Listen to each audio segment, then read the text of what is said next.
Good news. Bernie Sanders tells us that Americans would be delighted to pay more in taxes for health care for all. But I suspect that a lot of people in this country would be delighted to pay more in taxes if they had comprehensive health care as a human right. I live 50 miles away from the Canadian border. You go to the doctor anytime you want. You don't take out your wallet. Bernie's not wrong.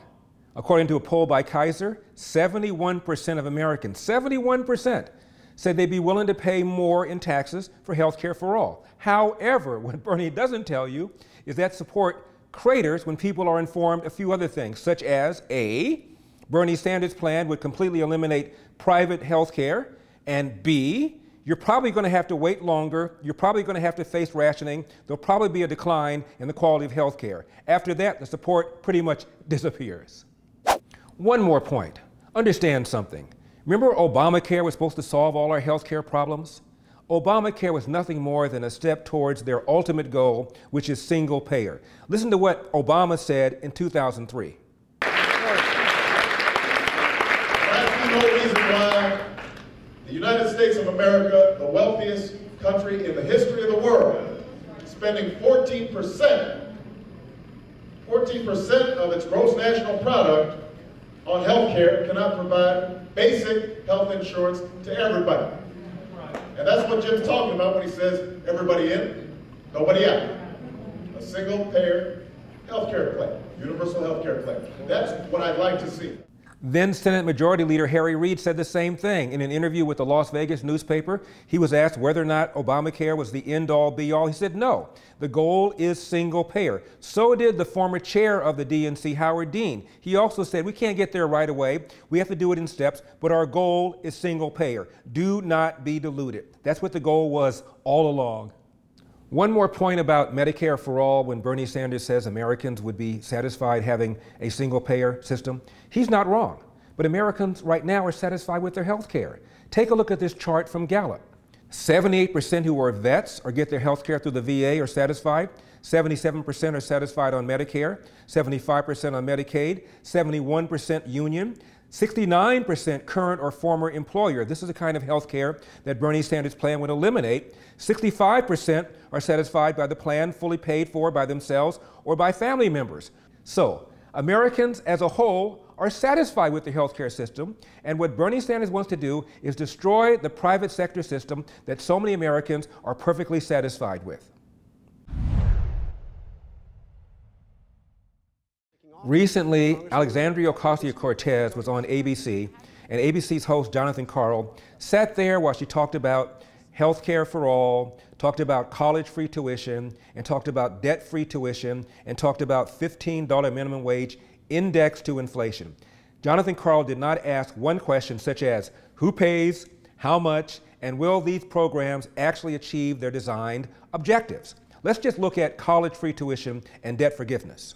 Let's look at Bernie Sanders' College for All Act. Here's what it would do. Quote, eliminate tuition and fees at four-year public colleges and universities for families making up to $125,000, about 80% of the population, and make community college tuition and fee free for all.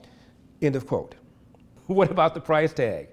The estimate is $32 trillion over the course of 10 years.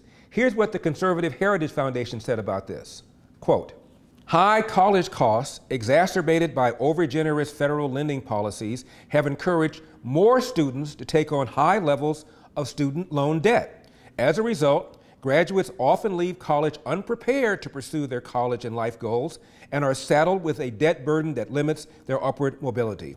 There was a time when a small amount of savings and a part-time job could get students through college with little or no debt. But today, more students than ever are turning to federal loans to finance their college education. End of quote. In short, the reason colleges are so expensive right now is because government's gotten involved in financing their education. This is only going to make things worse. Now, how much is it going to cost to completely forgive college debt? The answer is a lot. Check out this researcher from the American Enterprise Institute. Quote, Elizabeth Warren's proposal is projected to cost $640 billion, though some estimates suggest the figure could be north of $900 billion. As one might expect, Warren's proposal disproportionately benefits affluent families, since working class and low-income households are much less likely to have attended college at all, much less to have racked up substantial student debt, close quote. In short, forgiving student debt means that the debt of middle class and upper middle class students, the one who are likely to have higher debt, will be forgiven. These are the very people that people like Elizabeth Warren claim are already privileged. She wants to privilege them even more. More than that, who's going to pay, and what about the incentive this will give colleges to jack up tuition even more? It is absolutely nuts. One more thing about college-free tuition and debt forgiveness. Is it really a crisis at all? I've quoted you some conservative think tanks. Here's a left-wing one called the Brookings Institution. Here's what they say, quote, although the data analyzed confirm significant increases in average debt levels, they provide little indication of a significant contingent of borrowers with enormous debt loads. In 2010, only 2% of young households owed more than $100,000 on their student loans. Ultimately, the researchers conclude that typical borrowers are no worse off now than they were a generation ago, and also suggest that the borrowers struggling with high debt loads frequently featured in the media coverage may not be a part of a new or growing phenomenon, close quote. Now for a word about the 2020 presidential campaign. Joe Biden is the front runner, but he is on shaky ground. At 32%, he has more than his rivals, that is true.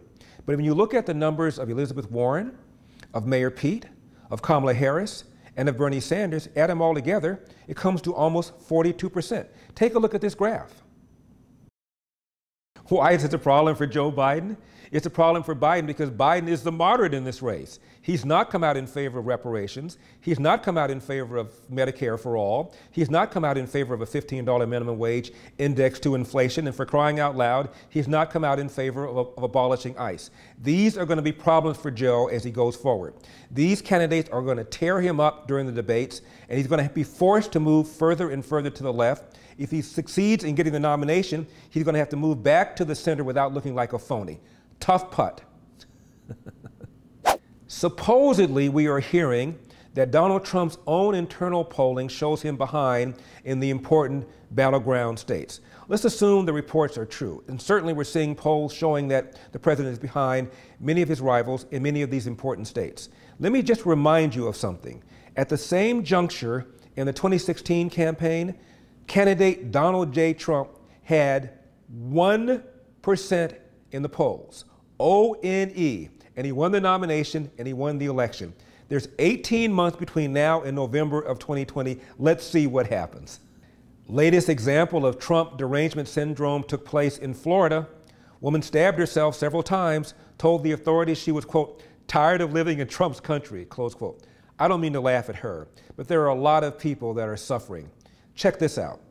Last May, an American Psychiatric Association survey found 39% of people said their anxiety level had risen over the previous year.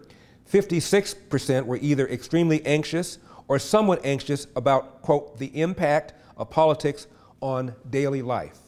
May I make a small, humble suggestion for those of you not mentally ill, but who are suffering because of Donald Trump's presidency? Get a hobby. And now this. The politics of climate change actually infiltrated a baseball game. A Washington National announcer was trying to explain to the audience why, in his opinion, more home runs were being hit this year than in years past. He blamed it in part on, wait for it, global warming. I kid you not. Listen to this. Every once in a while, one will be on the ground, past the pitcher, but not the violent helicopter spear thing that we saw for a couple of years anymore. And I think the bats plus the balls, plus launch angles, plus pitchers throwing hard, plus global warming is why they're... Now, I'm not a physicist, but wouldn't greater density mean the ball would not fly as far? I'm Larry Elder, and this has been the Larry Elder Show for Epic Times. See you next time.